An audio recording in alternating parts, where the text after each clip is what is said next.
प्रिय दर्शकों, अगर किसी से गुनाह हो जाए या अल्लाह के हुक्म की नाफरमानी हो जाए तो उसे चाहिए कि वो तौबा करें, क्योंकि अल्लाह उसकी तौबा को कबूल कर लेते हैं। लेकिन गुनाह और अल्लाह की नाफरमानी करने के बाद भी कोई अकड़े और शर्मिंदा ना हो तो उसके लिए बड़ा अजाब है। कुरान हदीस की रोशनी में बताया गया है कि किस तरह अल्लाह गुनाहों के लिए तौबा करने वालों की तौबा को कबूल करते हैं और किस तरह नाफरमानी करने वालों को अजाब देते हैं। ऐसे में दोस्तों, आप सभी के लिए एक लड़की के हवाले से एक बड़ा ही अजीबो गरीब और इस्लामिक वाक्य लेकर आई हूँ। एक मुसलमान लड़की तालाब में नहा रही थी और ऐसे वक्त में एक डाकू की नज़र उस मुसलमान लड़की के ऊपर पड़ी। तो ऐसे वक्त में कौन सा अजीबो गरीब वाक्य देखने को मिला जिसको सुनने के बाद यकीनन आपके रोंगटे खड़े हो जाएंगे और आप हैरान हो जाएंगे कि ये कैसे हो सकता है। इस वाक्य को सुनने के लिए वीडियो को आखिर तक जरूर देखिएगा और वीडियो को लाइक करके चैनल को सब्सक्राइब जरूर कर लीजिएगा। आप सभी को बता दूं कि बताया जाता है कि किसी गांव के अंदर एक लड़की तालाब में नहा रही थी जो कि मुसलमान थी।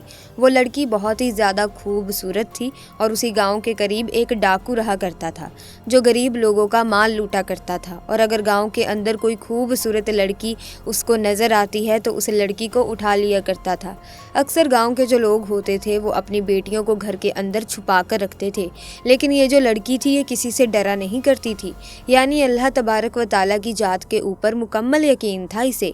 और ये लड़की ये हमेशा बात कहती थी कि मेरी हिफाजत करने वाला सिर्फ अल्लाह है, मुझे घर के अंदर बैठने की ज़रूरत नहीं है। अल्लाह बड़ी शान वाला है और सबसे बड़ा अल्लाह ही है, वो मेरी मदद करेगा। आप सभी को बता दूं कि वो लड़की थी तालाब में नहाने के लिए गई थी और ऐसे वक्त में जब डाकू का गुजर हुआ तो उसी तालाब से हुआ। और ऐसे वक्त में जब डाकू की नज़र उस लड़की पर पड़ी तो वो उस लड़की का दीवाना हो गया। उस जैसी लड़की को आज तक डाकू ने देखा नहीं था और लड़की इतनी खूबसूरत थी कि डाकू के दिल के अंदर मोहब्बत जाग उठी और अब डाकू किसी भी हालत में लड़की को पाना चाहता था।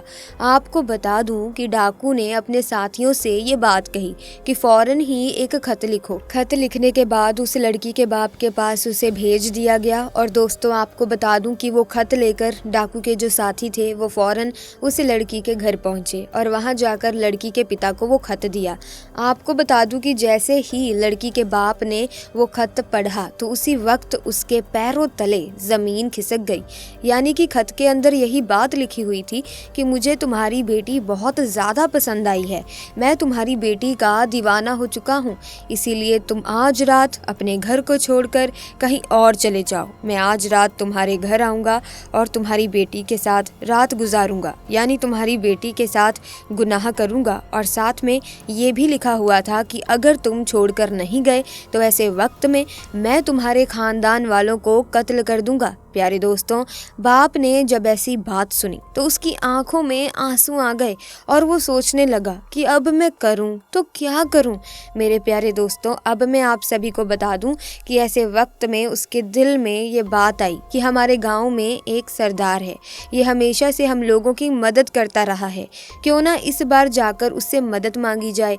तो आप सभी को बता दूं कि वो फौरन ही, यानी कि जो उस लड़की का बाप था, उस गाँव के सरदार के पास जाकर उसने अपनी बात रखी। ऐसे वक्त में जो गांव का सरदार था वो ये बात कहने लगा कि मैं इस मामले में तुम्हारी मदद नहीं कर सकता, क्योंकि वो डाकू है और बड़ा ही खतरनाक डाकू है, और मैं अगर तुम्हारी ऐसे वक्त में मदद करूंगा तो वो मेरे खानदान को कत्ल कर देगा और मेरी भी तो एक नौजवान बेटी है, अगर उसकी नज़र उसके ऊपर पड़ गई तो यकीनन वो उसको भी नहीं छोड़ेगा, इसीलिए मैं हरगिज तुम्हारे इस मामले में मदद नहीं कर सकता, मुझे माफ़ कर दो। तो दोस्तों, ऐसे वक्त में जब वो लड़की घर पहुंची तो बाप ने सारा वाक्य उसे बताया कि आज तुम्हें दरिया में नहाते हुए उस डाकू ने देख लिया था और वो अब तुम्हारे साथ रात गुजारना चाहता है। और उसने ये बात कही कि अगर मैं यहाँ से घर छोड़कर नहीं गया तो ऐसे वक्त में वो हमारे तमाम खानदान वालों को कत्ल कर देगा। दोस्तों, ये बात सुनने के बाद जो वो लड़की थी वो ये बात कहने लगी, अब्बा जान, क्या आप जानते हैं कि मैंने हमेशा ये बात कही है कि आपको घबराने की बिल्कुल बिल्कुल ज़रूरत नहीं है। अल्लाह मेरी हिफाजत करने वाला है और अब तक उसने ही मुझे बचा कर रखा है, तो आगे भी वो ऐसे ही बचा कर रखेगा। आप बेफिक्र होकर घर छोड़कर आज के लिए जाइए। यकीनन जो होगा वो बेहतर ही होगा और अल्लाह जो करता है वो अच्छे के लिए ही करता है। दोस्तों, बाप ने जब अपनी बेटी की बातें सुनी तो ऐसे वक्त में वो अपनी बेटी को अल्लाह के भरोसे छोड़कर चला गया और घर से बाहर निकल आया।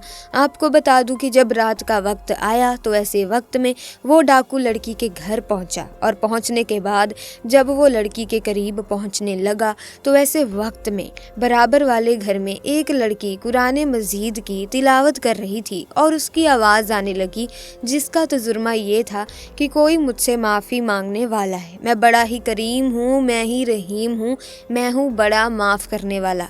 दोस्तों, कुरान की इन आयतों को सुनने के बाद वो जो डाकू था वो कांपने लगा और वो बहुत ज़्यादा परेशानी के आलम में आ गया और उस वक्त लड़की से ये बात कही कि हरगिज़ मैं तुम्हारे साथ गुनाह नहीं कर सकता।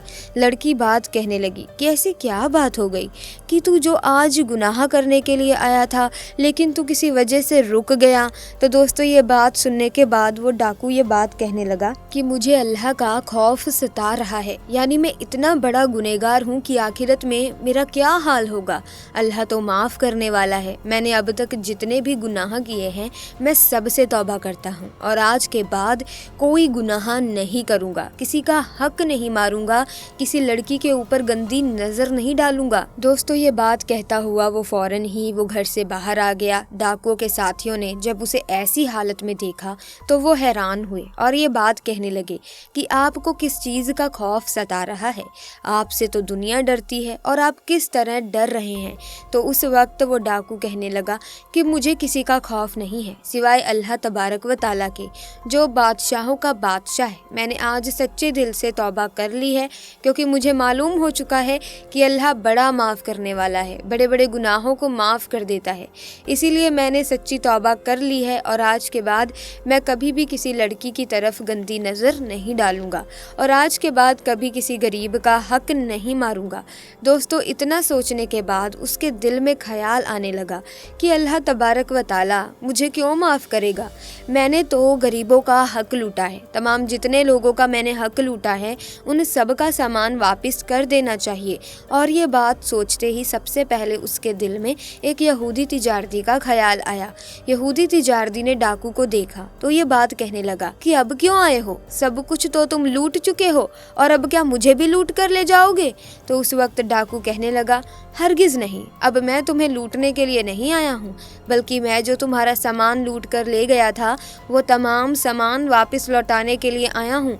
मैंने सच्चे दिल से तौबा कर ली है क्योंकि अल्लाह तबारक व ताला बड़ा करीम है, बड़ा रहीम है, वो सबको माफ़ करने वाला है। मैंने जो गुनाह किया है मैं उस पर शर्मिंदा हूँ, इसीलिए तमाम सामान लौटाने के लिए आया हूँ।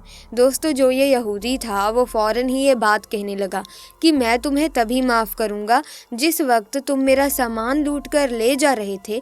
तो डाकू कहने लगा, हाँ हाँ, मुझे बताओ कि वो कौन सी बात है कि जिससे तुम मुझे माफ़ कर सकते हो। दोस्तों, उसके बाद उस यहूदी ने कहा कि सामने जो टोकरी रखी हुई है उसके अंदर जो सोने की अशरफियाँ रखी हुई हैं वो अशरफियाँ लेकर आ जाओ। तो दोस्तों, आपको बता दूं वो जो डाकू था वो फ़ौरन ही उस टोकरी के पास गया और उस टोकरी के पास जाकर वो सोने की जो अशरफियाँ थी उसको लेकर आ गया। और दोस्तों, जैसे ही उस यहूदी ने सोने की अशरफियों को देखा तो ये बात कहने लगा कि मैं भी कलमा पढ़कर मुसलमान होना चाहता हूँ। ये बात सुनने के बाद डाकू जो था वो बड़ा ही हैरान हुआ कि भला ऐसी क्या बात हो गई कि तुम तो यहूदी हो, तुम क्यों मुसलमान होना चाहते हो, ऐसी क्या बात हो गई, मुझे भी बताओ।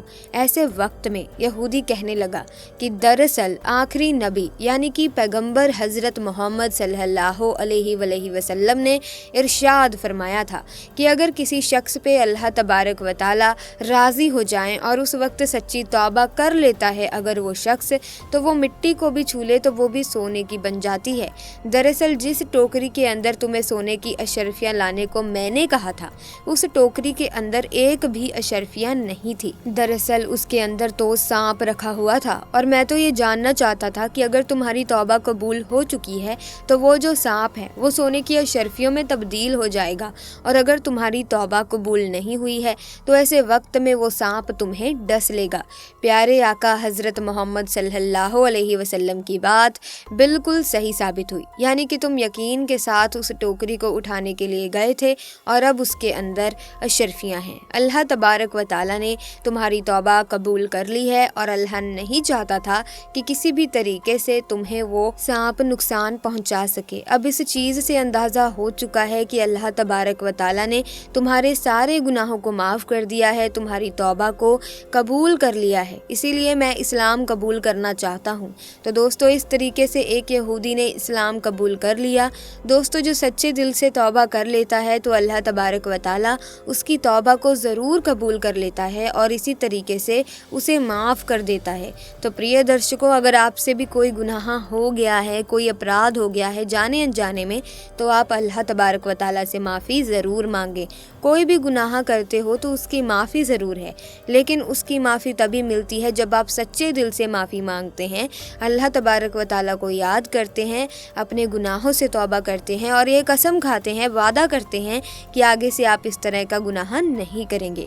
प्यारे दर्शकों, मैं आप सभी को बता दूं कि जब आप अल्लाह के सामने गिड़गिड़ाते हुए माफ़ी मांगते हैं तो दोस्तों तब अल्लाह आप पर मेहरबान हो जाता है। जब आप नेकी के रास्ते पर चलते हैं अल्लाह आपसे खुश हो जाता है। जब आप अल्लाह की रज़ा पर राज़ी रहते हैं तो अल्लाह आपको बहुत ही खूबसूरत नेमतों से नवाजता है जिसकी आपने कभी कल्पना भी नहीं की होगी। तो प्यारे दोस्तों, मैं उम्मीद करती हूँ कि यह वाक़या आपको अच्छा लगा होगा। अगर हाँ तो इस वीडियो को लाइक करें, शेयर करें और चैनल को सब्सक्राइब करके बेल आइकन को प्रेस कीजिए ताकि नए वीडियोस की अपडेट आपको मिलती रहे। Thanks for watching.